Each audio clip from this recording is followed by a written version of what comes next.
In today's video, I'm going to teach you how to undo actions in Monday.com. Whether you're a seasoned user or new to Monday.com, accidents happen. Sometimes we find ourselves wishing for an undo button. Well, the good news is that Monday.com has a way to help you out if you accidentally delete something. Over the next few minutes, I'll guide you through the simple steps to make that happen. So let's get started. First things first, we need to navigate to Monday.com. Open up your preferred web browser and type in Monday.com in the address bar. Once the page loads, you'll find yourself on the home page.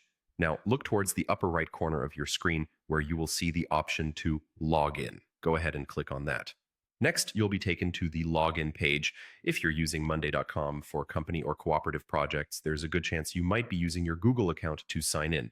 So on the login page, you should see an option to log in with Google. Click on that link, and you'll be prompted to choose the Google account that you want to use.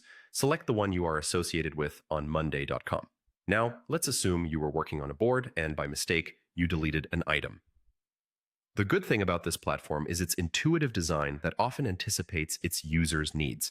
When you delete an item, you should notice an undo button that appears at the top of the screen almost immediately after you perform the action. This button is your lifeline for retrieving that deleted item quickly. Just click on the undo button. Keep in mind that this option will only be available for a short period right after the action. So if you make an error, it's best to act fast.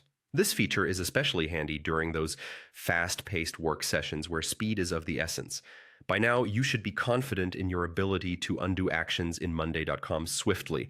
Remember, keeping an eye out for those on-screen hints can make your work much more manageable and stress-free. This feature ensures that even if you make a mistake, you can easily recover and continue with your project without too much disruption.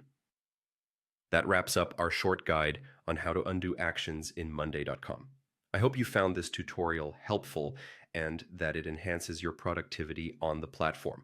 If you have further questions or need more detailed tutorials on other features, feel free to explore more resources or reach out to their support team. Thanks for tuning in and happy project managing.